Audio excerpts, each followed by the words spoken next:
Maraming salamat. Agtugaw tayo kakabsat. Naibagarabi iyo. Kumusta kayo? Yes, nabannog tinagmalem. I'm glad to see Brother Giovanni tonight, our care group leader. Tumayo ka, Giovanni. Okay. Fresh from Singapore. And Vanna. At ganun din si Abigail, kasama nila from Pamplona. Okay, thank you for coming tonight. Welcome. Agbungbunga ti kararag tayo para kadeti Singapore. Makita nga dadati kabarong mainaynayon nga maki-join kadigiti Bible studies kan services tayo. Amen? But, praise God for that.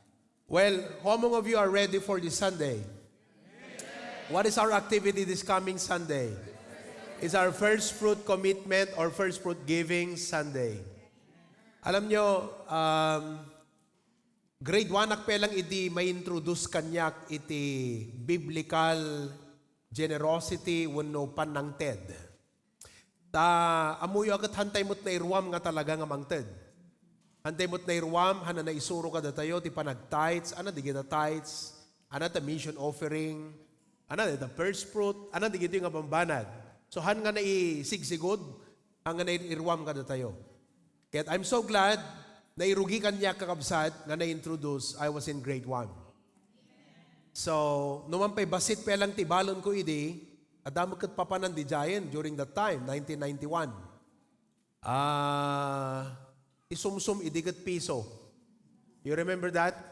Dati ay ayam di uneg na. When, tay chisam, paboritok day jay. Hanggang gana ita, dape lang chisam, piso. So, my mom taught us, nga detoy, no adamaawat mo nga blessing, ti maitid kiniapo kat tithe. The first time nga may introduce kanyak the word nga tithe ijay Bible. The first time you see in the Bible the word tithe is in the book of Genesis, the book of beginnings. And all throughout the Bible, there has always been teaching about giving to the Lord. Awan di sistema tayo, timangtid ti Apo. Awan, di ba? Iso nga yung ka makimisa, makisimba, makikapilya ide, sporadically, no anyat nagyan di bulsam, lumabas yung offering bag, itad mulatan kumporme. But we were never taught that you really need to give to the Lord and honor the Lord. There are many questions like, apay mangtid kapelang kat isut naggapuan na, apay mangtid kagat ado magkwarta ti Apo, baknang. For what? Higitay mo daduma, mangtid ka, pagpabaknangam lang ta relihiyon, pagpabaknangam lang ta church. So, what's really about all of this giving? So, I was in grade 1, na-introduce kanyak. Hanoon ay na-explain pa kanyak, because it wasn't clear to me the purpose of giving tithe. But the system of giving was already introduced to me. I was in grade 1. So, every Saturday night, nag-family devotion kami. Mama would get the sobre, di likod, di jay, jak malipatan, di jay nga, sino ka dagay di, kasi napela cabinet, nga dasarming na kakabsat, pag sarmingan, di giti lulula ide. Kung mga view may ganun pa rin, anat nagan na ngamin di jay nga, ada pa nga wag di jay ka. Aparador, sarming. Di likod, nulukatam di ridaw, di sarming, aya, di likod na dadjay nakapagkat di gijay sobreme. Papa, Mama, Provi, Glenn. So every Saturday night, dati ti tithes yo. Ti tithes 10%. Kasi kung na di Bible, bring ye all the tithe into the storehouse. Itad mo di apagkapulo ka na po Diyos. Meaning, kadigiti amin nga itad ti apo kan ka, sursurwem, nga di apagkapulo or 10%, itad mo nga isot tithes mo keng kuana. Then, during that time, adamot ng tilab offering, adan ti missions offering. So, kasjay ka kapsad. Aging gana nga di panangtid kini Apo, nagbalin nga sistema kanyak. Though it was not clear to me the biblical purpose, the reason, di anag imas saya at timangted. But as I grew older, I did not only grew older, I was growing in my faith. I was growing iti Christian life ko. Kat ijay kon kakabsat nga as I grow in my Christian life, ma-enjoyin ti panangted. Dati, it was just a duty to give. You know what is duty? Obligasyon. So, when I was a kid, for me, giving was a duty. But as I grew in my Christian life, I grew in my Christian faith, giving was not more than became more than a duty to me. It became a delight to me. Delight means joy, ragsak. Kadaging gana ita kakabsat, tiragsak ko haan nga DJ agbilang numanot maawat iti apo. Tiragsak kon kat DJ mangted iti apo. So tonight, I would like to teach to you from the Word of God, although adun dagiti na isuro kadate nga biblical lessons about giving, generosity, panangted ti tithe, kan amin pay.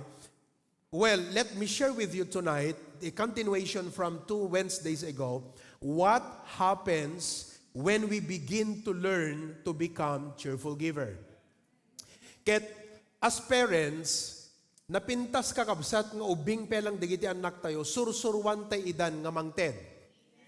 Han man pay, kaslangan in my experience, I was not yet a cheerful giver. I was a duty giver. I give because it's my duty to give. So no Sunday, han na mabalin hamo ito di para ti apo. That's duty. But I grew to be a cheerful giver. Amen, kakabsat? So, I praise the Lord because now, I and my wife, Ma'am Kay, both of us, we are now able to pass the same thing to our children. So nga, by the grace of God, awan gimong, awan service, nga aglabas iti offering, nga awan maitinag digiti ubing iti apo. Maybe just like us, ubing dapay, they do it out of duty.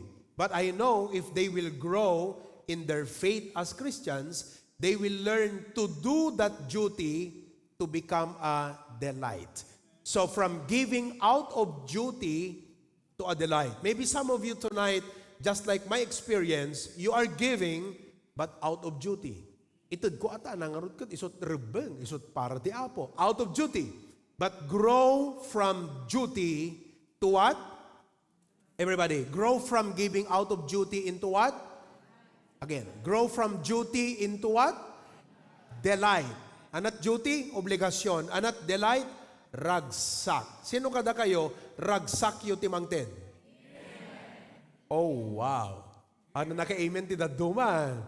Okay, I feel sorry for those nga na makapagkakuapay, but I pray that you will grow. Again, sino kada kayo, ragsak yu timangted?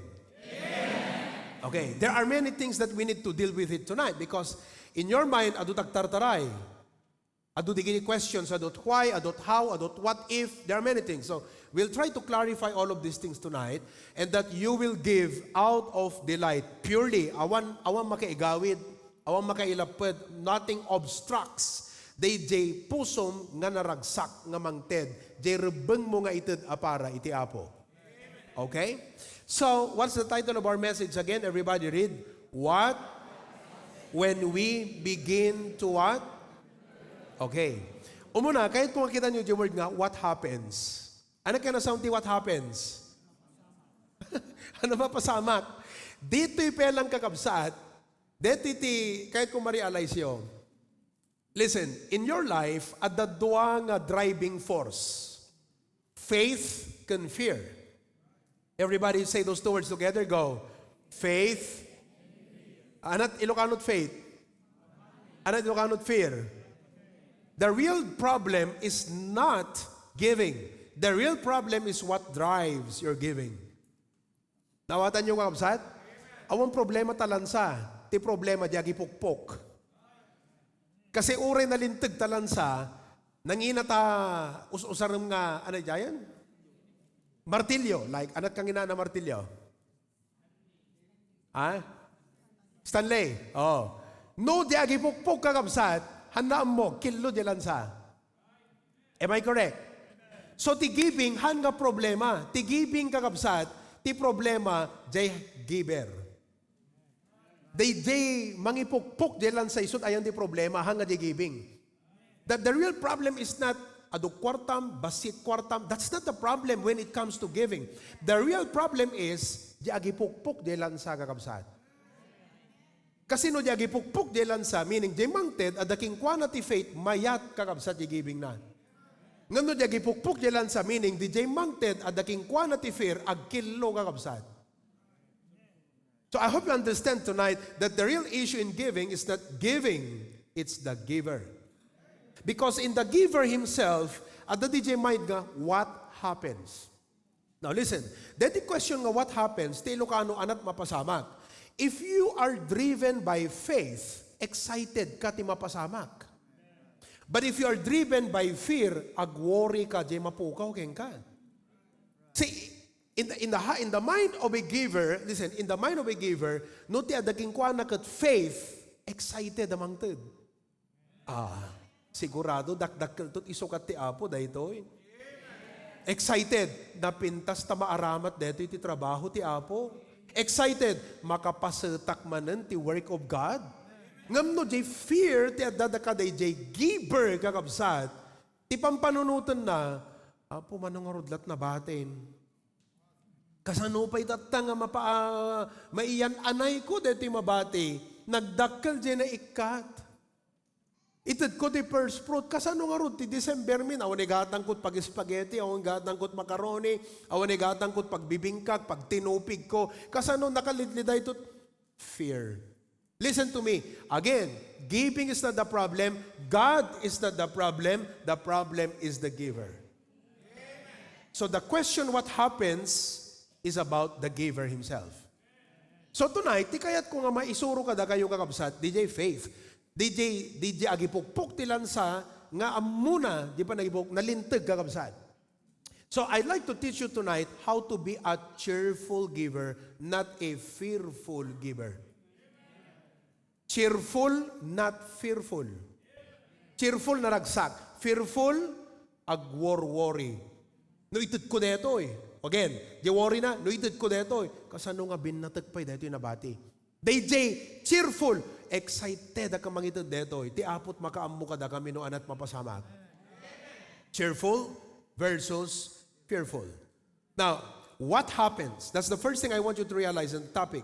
The second thing I'd like for you to look at the topic, what's the topic again? What happens when we begin to learn? Now, all of us, when it comes to giving, starts as beginner. Begin. Many of you have heard about giving. Where will you begin? When will you begin? Are you with me? Mabaling ako namkot na bayagak nga Kristiyanon. Okay, nung nabayag ka Kristiyanon, I'm very sure, adot nangag mo nga preaching ti giving. Correct. Question, when will you begin? Hello? So, let's ask tonight, what happens when we begin to learn? Why? Because giving is not automatic. It's something you have to what? Learn. Amen? Kas lagi pukpuk ti lansa, learn. Amen? At digiti agi pukpuk ti lansa, di mo iman at mataltal na kakabsat, di mo di lansa. Di kat hanapay amo. Yes. At agi pukpuk ti lansa, agkilo di lansa. Agtingig di papanan di lansa. Learn. Giving, cheerful giving is also learn. So, tata, what happens when we begin to learn to become cheerful giver? Would you like to become a cheerful giver? Sino't may nagbaling a cheerful giver? Say amen. Okay. First of all, I'd like for you to know what happens when you become a cheerful giver. Number one, our hearts are transformed. No, rugyam nga surusuruan ti maging cheerful giver, ti mapasamak ka, your heart will be transformed. Anat transform ti Ilocano? Mabalbaliwan. Anat mabalbaliwan? Okay, listen. Amo ti apo ti kasasaad tayo financially. Amo ti apo kakabsat nga bimbinatum ta kwartam. Amo ti apo, next week lang ang tagasulbo. Amo ti apo, nga nagsakit ka ita, malalabit, awan paggatang mo't agas, baka dimpay kayat ti agpa-hospital. Amo ti apo, ti condition tayo ti panagbiag. Nga mamuyot kayat ti apo nga balbaliwan, hanga di condition mo ti biag, di condition ta pusom. Kasi nalaka na nga baliwan di condition mo ti biag, no mabaliwan na di pusom. Because God is more interested in changing your heart than changing the condition of your life. Because when He will change the condition of your life and your heart is not changed, you become proud, you become more selfish, you become more materialistic. Kasi di puso, madi ginagyan na. Iso nga no kargaan ti Apo, aming nga itad ti Apo, madit pasamak na. Like for example, no dakas ka nga tao, ikan dakat adu nga kwarta, at adut dakas ka maubram.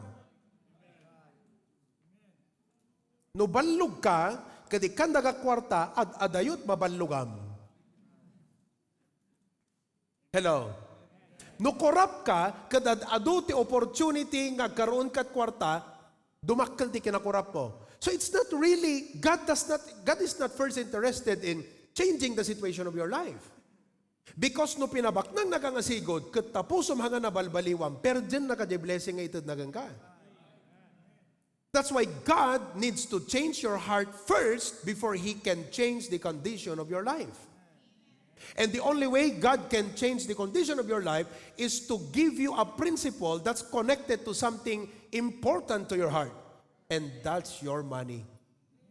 Money is something that's not easy to let go. Iso nga ti Apo kakabsat, tatsen na day nga banag, tapnon iti kasta mabaliwan di puso. And God's principle is generosity. Itad mo kunana. Siyempre, itakan kakabsat, nga agriri. Apay kumaapo, apay dawatem, nagdakkel ka sa nuntong arod. That's it. So, what happens when you learn to become a cheerful giver? God begins to change your heart.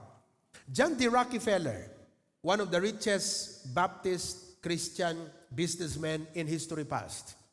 He was an owner of a big oil company. Nakabakbak ng kakabsat ni John D. Rockefeller. And he was a Baptist.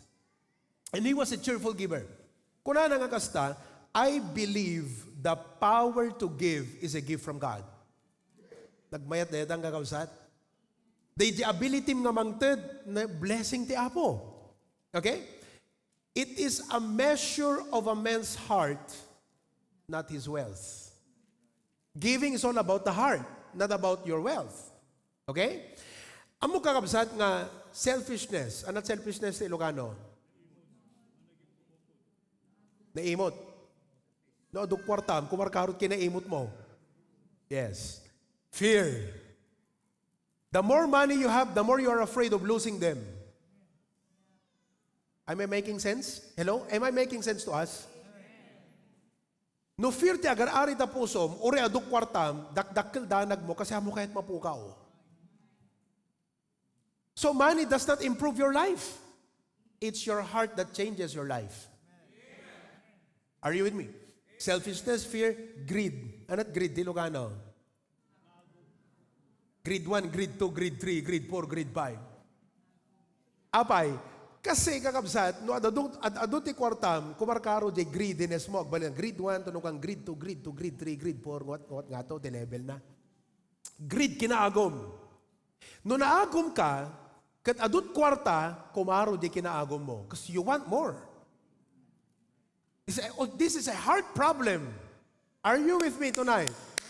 Come on now. I know all of us are tired, but let's listen carefully tonight. Okay? Greed, materialism. And that materialism, love for material things. The more money you have, the more material things you will love. So, it all add up. All of these things can dominate your heart. Ngam dapat kakabsat nga digitoy iti agari iti puso tayo. Let me tell you tonight, these things should not dominate your heart. Hana dapat digitoy iti agpanuray kada tayo. Let me say those words again. Selfishness, fear, greed, materialism. These things should not dominate our heart. Isu nga ti Apo, kayat na nga baliwan jay puso. Sino kada kayo ti mayat nga mabalbaliwan ti puso na? Sino kada kayo, ti kayat yung nga mabalbaliwan kada kayo kat fear. Ti awan danag mo kakabsat no may panggap iti panagbiag. Sino kada kayo ti madandanagan pelang may panggap ti biag. Madandanagan to next year, madandanagan to mapasamag. You know? God doesn't want you to fear. Okay. That's why God wants to transform our hearts. And the only way your heart can be transformed is through the practice of generosity. So nga kakabsat, it's impossible to change your heart without the practice of cheerful giving. That's the blessing. Number 2, not only our hearts are transformed when we begin to learn to become a cheerful giver, number 2, our view of life changes. Our view of life changes. Anot view ti Ilocano? Panirigan? Panagkita? Anapay? Perspektibo? Anapay kakabsat? View. Our view of life changes. Listen to me. Hala nga jay pusom ti balbaliwan ti Apo. I hope nag-sink in ka na kay DJ kakabsat when? Di pa nagkitam ti biyag ti dapat mabalbaliwan. Tiragsak ti tao, awang ka DJ at DJ biyag na. Tiragsak ken kwa na at DJ pa nagkita na kakabsat. Depende ta pa nagkitam ti biyag. We call that perspective. Everybody say the word perspective. Perspective is more superior than intelligence. May mayat ti tao nga napintas ti perspective ng amtay tao nga nalaing. Intelligence is not enough. You've got to have a right and good perspective of life. Are you listening? Haan nga enough nga nalaing kang agilansa. Dapat among di balay nga lanlansaam. Perspective. The whole thing. You look at it. Okay. So, the cheerful giving kakabsat, baliwan na di pa nagkita tayo itibiyag. Apay kakabsat, anak ka DJ wrong nga pa nagkita ti biyag. Kat anya di dapat nga pa nagkita tayo iti biyag. Let's look at Acts chapter 20 verse 35. Acts chapter 20 verse number 35. Everybody read together. I have showed you how that so laboring ye ought to support the weak and to remember the words. Kaninong words of the Lord? Everybody read, come on. It is more blessed to give than to receive. Now look at the word blessed. The word blessed means happy.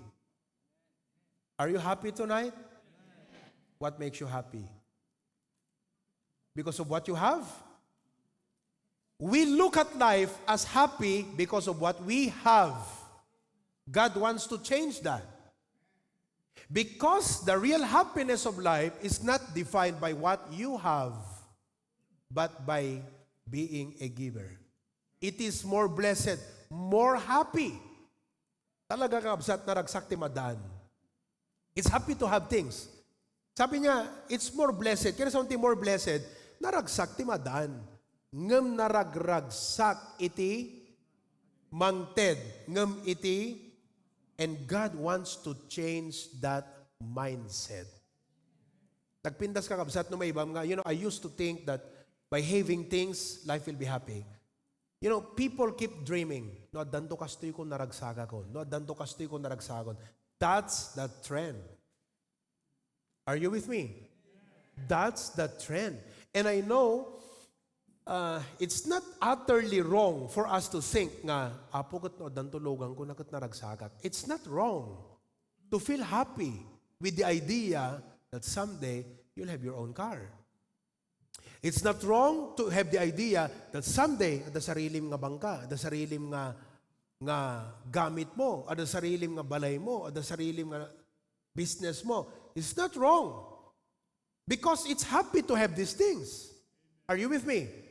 Ngam ti kayat ti Apo kakabsat nga makita tayo ket halaeng nga DJ naragsak ka nga madaan. Ti kayat ti Apo nga makita tayo naragsak ka kaputamang mangted. It is more blessed to give than to receive. God wants to reprogram that mind. Siyempre da tayo, iso nga naimot tayo kakabsat kasi ti ammo tayo nga ragsak di maadaan. Kat no addaking kan, alangan nga itid mo kat addaking kan. Di awan to tragsak mo. Iso nga dijay ti kaya ti Apo nga mabaliwan nga panagkita. Nga ti ragsak ka dijay addaang ka. Are you with me? God wants us to realize tonight, it is more happy to give than to receive. The Lord wants us to realize, listen, ti purpose ti biyag kat saan nga accumulation. It's happy to have accumulation. Accumulation ti Ilocano. Urnong. Sino kadagiti da urnong na? Sino't awan urnong na? Yawn. Okay? Ulit. Sino ti da urnong na? Adamot sang kabatit? Amen. Sino ti awan pa'y urnong na? Ayon, pambihira.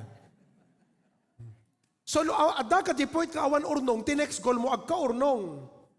Ngam ti ipagpakita ti apoken ka, halang nga from awan urnong, nga agkaroon ti urnong. Ti ipagpakita ti apoken ka, from that life to a generous life. Ti mindset tayo, from walang-wala sa meron-meron. Sa from kaunti-kaunti sa marami-marami. Ang Panginoon sabi niya, no. Let's reprogram your mind. Mali yan. Hindi ka dapat from walang-wala sa meron-meron. From kaunti sa marami. Dapat ikaw, from where you are, generous. Shortcut. Generous agad. Hindi yung from wala to meron. From kaunti to marami. Sabi ng Diyos, no. Dito ka, generous.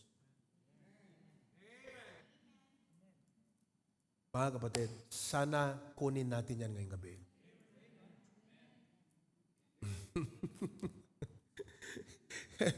Listen to me. That's the real purpose of life. Amen? Kaya nga, from this mindset, walang-wala, paano magkaroon? Kaunti, paano magkaroon ng marami?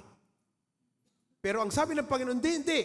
Dapat hindi ka lang dun masaya. Ang gusto kong ma-program sa mind mo, paano maging giver?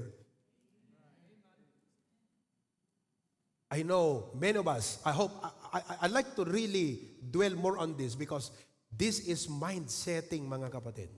This is really very important. God said, no, I want to reprogram your mind from this to be a generous giver. Now, you might be wondering, that formula, Pastor, how does it work? How does it work? And from wala, gusto kong magkaroon ng meron. Gusto ko meron ako.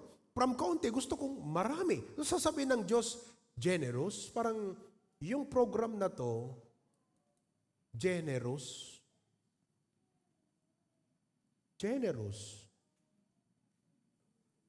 Alabo. Do you see the problem here? From the mind na wala to meron, kaunti to marami. Yun ang gusto natin, di ba? Masaya yun. At there's nothing wrong na maisip natin yun. Totoo yun. Walang masama doon. Pero sabi ng Diyos, no, i-program natin from that generosity. Bigay ka. Magbibigay ka. Paano to? Okay. Let's look at Proverbs 11:24. Proverbs 11:24.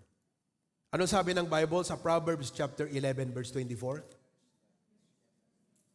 There is that. What is that? Generous.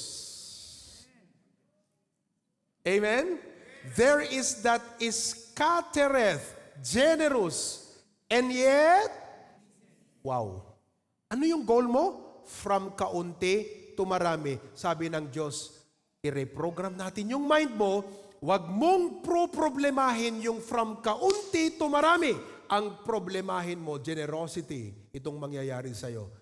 There is he that scattereth and yet increaseth.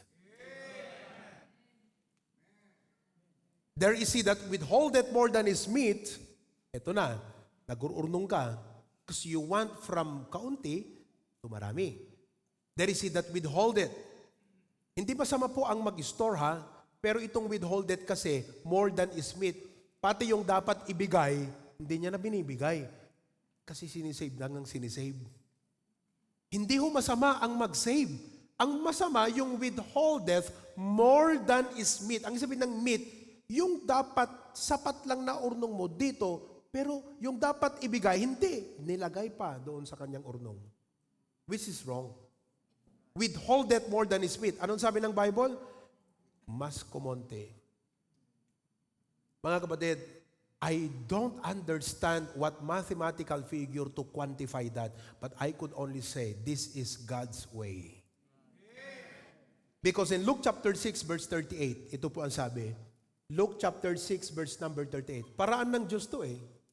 Kaya na nga pinagbalin, di lima tinapay, duwa nga ikan nga pinakanti ado nga tao. Why could He not do it for you? Luke chapter 6 verse 38. Everybody read. Give,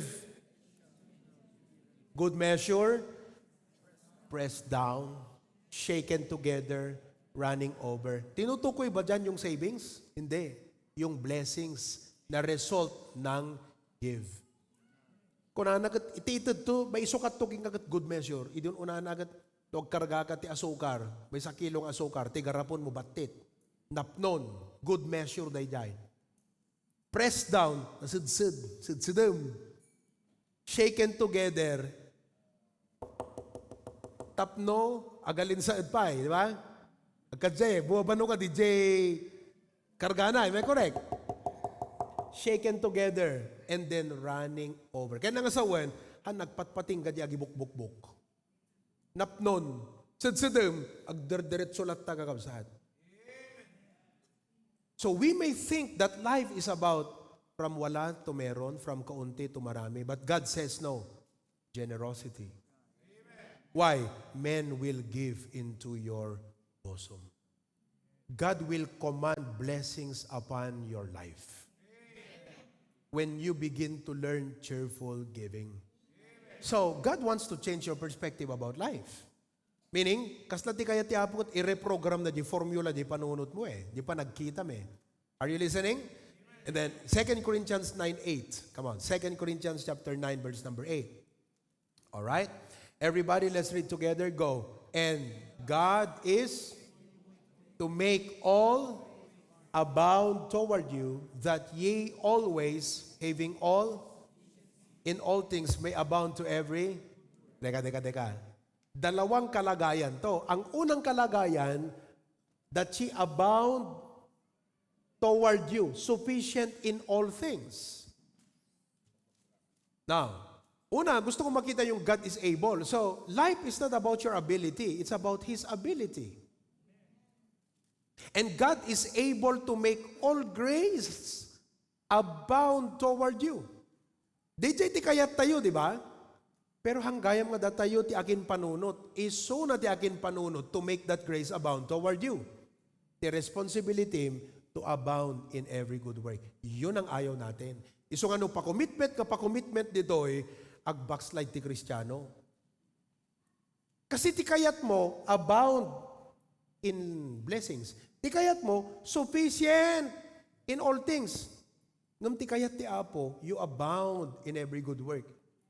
Kaya, bilang pastor, naniniwala ako na sapat sufficient. Kahit pa every month ako magpa-commitment, kayang-kaya ng Diyos na isupply ang pangangailangan nyo. Kaya ang pastor, hindi dapat natatakot magpa-commitment like pambihira, no? Nag-commitment na di last month, commitment manitan.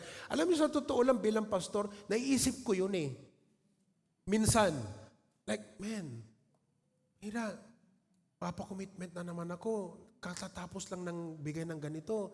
Papa-commitment na naman. By the way, magpapa-commitment talaga ako in December. Oh, kita nyo. Bihira, no? Oh, kayo ba, bawat time na nagpapa-commitment si pastor, nagko-commit ka? Kung hindi, kapatid, hindi real sa'yo yung verse na to. Hindi yan real sa'yo. Kasi, balikan natin. Tingnan nyo ti Apo kaya na nga paadwen abound. Ti amin aparabor na kada kayo.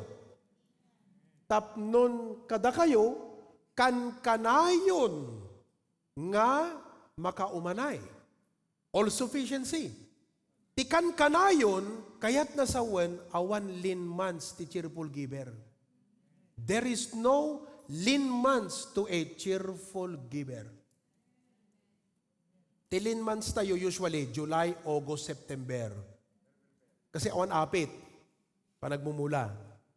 Dati dumamat, awan linmans, lin year. Awan pastor, kadyak ti linmans, all throughout the year, lin talaga, wala talaga. Kapatid, alam mo, kaya ng Diyos na paramihin ang biyaya niya sa'yo. Kaya ng Diyos na sapat ka lagi sa lahat. Pero hindi kaya, hindi ito pwedeng gawin. Kayang gawin ng Diyos, pero hindi niya pwedeng gawin sa'yo kasi hindi ka willing gawin yung last part. Kaya ang tanong ngayong gabi, hindi po yung, kaya ba akong pagpalain ng Diyos? Hindi po yun ang tanong. Ang tanong, willing ka bang gawin yung last part? Yun ang tanong. Nakahanda po yung unang parte. Yun yung nabasa nyo sa una. Ang tanong, willing ka bang gawin yung last part? Or baka, sabi kasi every anong ibig sabihin ng every? Good work. Pagdating sa church, lahat ng ginagawa sa gawain, good work lahat yan. Magandang gawain lahat yan. Amen? Pagtatayo ng kapilya, paggasolina ng mga sasakyan, pagpapa-aircon ng kapilya, marami. Di ba? Ngayon, papasiling natin yung kapilya doon sa Claveria. Si Sir Alpier, nag-message sa akin, Pastor, we are requesting kung sana meron pang isang tricycle. Kayo dyan sa Lasam, willing kami ritong mag-commit ng pang-tricycle. Pero mag-commit muna kayo. Ngayon, sasabihin nyo, ayaw naming mag-commit. O ayaw mong gawin yung last part. Kaya siguro naka-off yung first part. Naka-off sa buhay natin yon. Sarado. Hindi question of kaya ng Diyos. Hindi po. Ang talagang tanong, willing ka bang gawin yung last part? Pag ikaw ba pinagpaalan ng Diyos, magko-commit ka ba sa lahat? Missions offering nga, hindi ka nagbibigay. Nagbibigay ka ba ng missions offering? Wala tithes lang. Commitment yon. Willing ka? Pero gusto mo yung first part? Pero sabi ng Diyos, no. I can do that. My question is, will you do your part? Kaya ngayong gabi, sana po pag uwi natin, we have a decision to make. Because God already decided it. God already promised it. God already has vowed Himself, I will make all grace abound toward you. I'll make you sufficient always. The question is, will you commit to do every good work? Will you decide to commit, to make those commitments? Are you with me? Amen. Hello? Amen. Kaya po, ang pagiging cheerful giver, matututunan mo dito yung grace ng Panginoon sa buhay mo, abound to every good work. Lasam, mag-commitment na kayo ha? Hindi kinakailangan na milyon yung na-commit nyo dyan para sa tricycle. Wala namang 1 million na tricycle eh. Magkano bang tricycle? Kung second hand, halimbawa, bili ka ng motor, may motor siguro na, magkano? 50,000? 40,000? Okay. Tapos sidecar. Magkano ng sidecar? Ngimi na pa yung sidecar? Second hand yon? Pira. Dati, yung 25,000 na sidecar, brand new yun. 25,000. That's 75,000. Commitment kayo. Saan kukunin? Yun nga God will make all grace abound toward you. You just need to open your heart and make it generous. Na basta may commitment, di pwedeng wala akong commitment yan. Hello? Mga kapatid, yun po yung isang nakita ko na parang blockage sa marami sa atin dito. Wala na akong problema sa pagbibigay ng tithe. Pero yung every good work, medyo block pa tayo dyan. Marami sa atin. Walang missions offering. Pag nag-commit, wala. Kasi iniisip nyo, dapat yung maraming pera lang magbigay. Mga kapatid, hindi issue rito yung malaking commitment yan, maliit sa hindi. Ang issue dito, ikaw, kailangan mag-commit ka. Sa level ng grace ng Panginoon sa'yo, you must commit. Hindi mo pananagutan yung commitment nila kung malaki ang pera, kung mayaman, kung malaki ang sale. Hindi mo yun pananagutan. Ang pananagutan mo, yung sa'yo. Mag-commit ka. Are you with me? At dito, let me make this very clear. Okay? Hindi ko tinuturo to para pilitin kayo. Ayaw din ng Diyos ng napilitang nagbigay. Pangalawa, gusto ko ma-realize nyo, pag nagbibigay ka, you don't make God rich. Hindi mo pinapayaman ng Diyos. That's why giving is not raising fund. This lesson about giving is not about raising fund. It's raising your faith. Because with God, walang problema sa Kanya. Ang talagang problema, yung faith mo, kapatid. Ayaw mong gawin yung every. Good work. Pag every good work, every commitment yan. Every time na may gawain, every time na may kailangan para sa gawain, good work yan. Tanong, willing ka bang mag-commit to every good work? Diyan umaatras ang maraming membro. Ayoko na rito sa HBBC. Masyadong maraming commitment. O, di ba? Isa lang po ang bagay doon, hindi nag-matured. Hindi po nag-mature. Kasi kung magmamature ka talaga, wow, pag naunawaan mo itong 2 Corinthians 9:8, one of my favorite verses in giving is 2 Corinthians 9:8. Marami akong verses sa giving, pero ito po yung isa sa pinaka-favorite kong verses pagdating sa giving. 2 Corinthians 9:8. Kaya po, walang commitment, walang time na pag nagpa-commit, hindi ako pwede. No, I always make a commitment. Because I believe God will always provide. Umihina yung amen ninyo?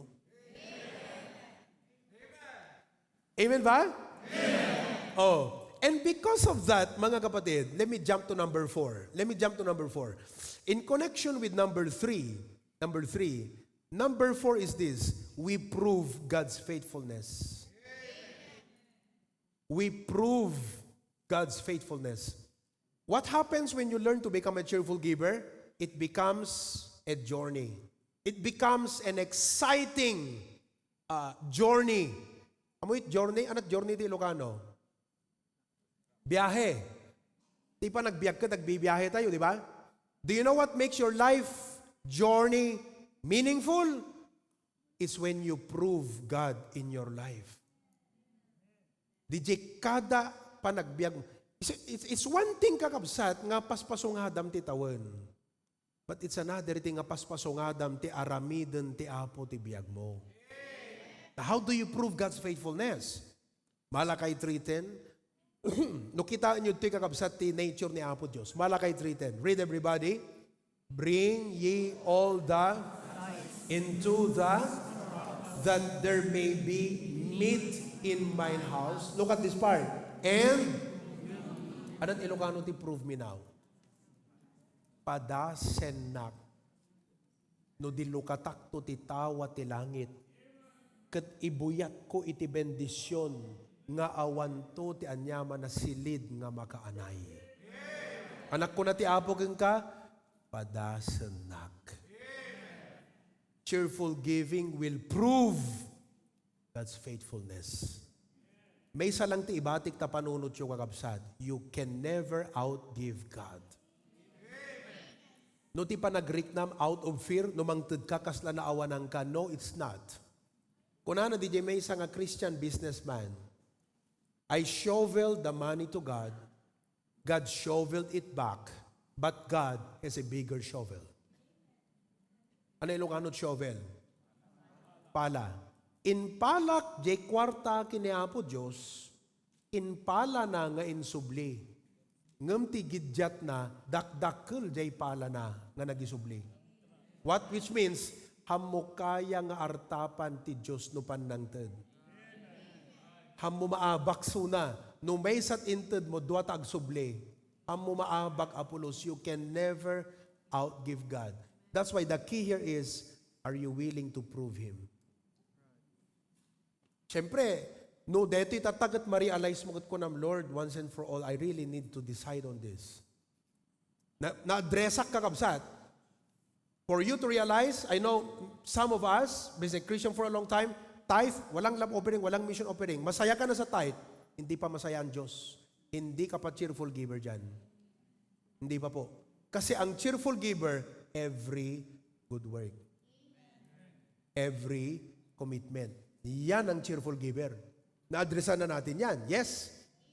Another thing that you must keep in mind is, when you give, you don't give out of fear, out of joy. Why? Because you can never outgive God. Amen. I have proven God in this point many, many times. Amen. Kadagyaman ako na iti apo kakabsat. Cheerful giving proves God's faithfulness. Amen. Nagmayat parents, no daytoy ti maipasagupsup tay kadigiti anak tayo ket dumakkel da to enjoy God in their life. Amen. Ket isuntumot ti isuro da kadigiti sumarsaruno kadakwada. Brethren, there's more, but we will end here tonight. Amen? Sabi mo sa katabi mo, I'm excited to be a cheerful giver. Come on.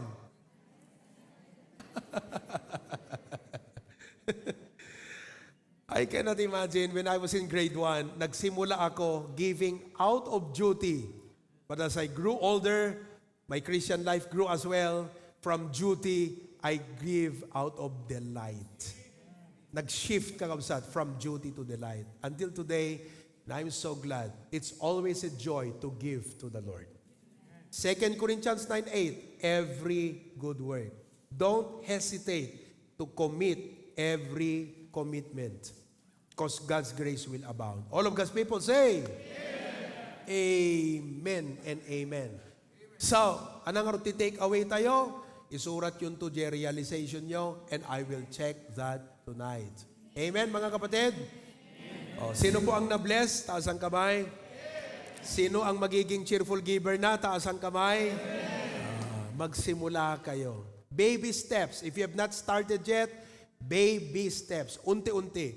If you have started it, ano mo na, anong tawag doon? Yung mag-grade 2 ka na, mag-grade 3 ka na, wag ng grade 1. Mag-level up. Mag-level up na tayo. And you have to start it soon. Amen? It's not the goodness of the message, it's when you will begin. It's when you will begin. And I encourage you tonight, begin. Don't delay. Kasi sa pagde-delay mo, may papasok na mga kung anong ilagay ng diablo sa utak mo, mawala na naman yung essence ng message na to. Begin soon. Begin soon. So this coming Sunday will be our first fruit giving Sunday. Amen? Okay. Let's pray. Heavenly Father, thank you for the message tonight. And we have heard many, many preachings about cheerful giving, and it's so wonderful to be reminded nga agpaiso apo hanga di lansa, hanga di pakailansaan. At the day jay agilansa apo. Ang problema di martilyo. So kada kami, giving is not the problem. God is not the problem. You're not the problem, oh God. The problem is us giver. Something wrong di heart mi apo. So thank you that tonight you pointed it out. Nga no ado mo na nga kayat mo nga i-transform. Ken baliwan hanga di kasasaad mi tibiyag. Di puso mi apo. Kasi no naimot kam itan, no adot itad mo nga blessing, naimot kam to lata. Ngam no ma-change ti puso mi apo, then you can easily change the condition of our life. So I pray that tonight we will begin to become cheerful givers. Many of us have been giving, but not a cheerful giver. Kasi the definition mo ti cheerful giver, Lord, every good work, every commitment, not just tithes, every offering. Yan ang definition po nyo ng cheerful giver. And salamat, Lord, for pointing that thing out tonight, oh God. Help us to become cheerful givers. In Jesus' name. Everyone says, all right, stand together. Let us sing, Try Me, Prove Me.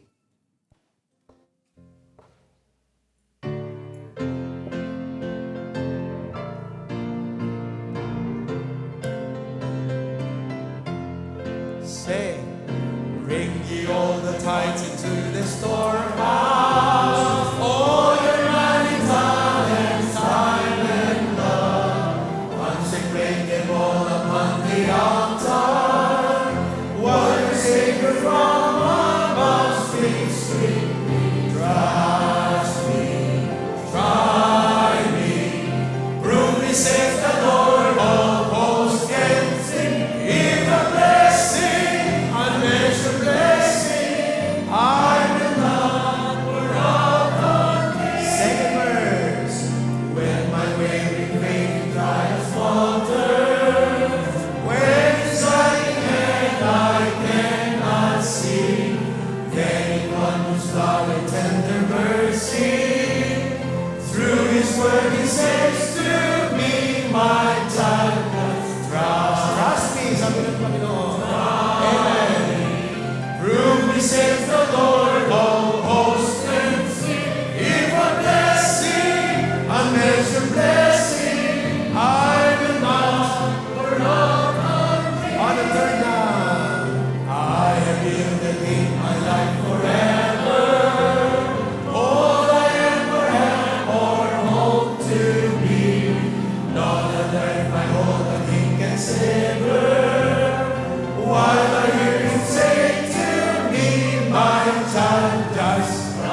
puso mi di panagyaman. Tapnon uray, buyatan na kam ti adu nga blessing. Agyamyaman to lata di pampanunutan biging ka po Diyos. So katam ti puso mi, ti kinaparabor, han nga kinaimot. Tapnon uray, adot ipaay mo nga blessing, hang kami agpalangguad. No di kat agbaling kam nga naayat ken na parabor, o Apo Diyos. So tonight, thank you for that wonderful truth. As we give tonight, Lord, I pray that you bless the gift and also the giver in Jesus' name. Amen. Be seated. God bless you as you give. Oh.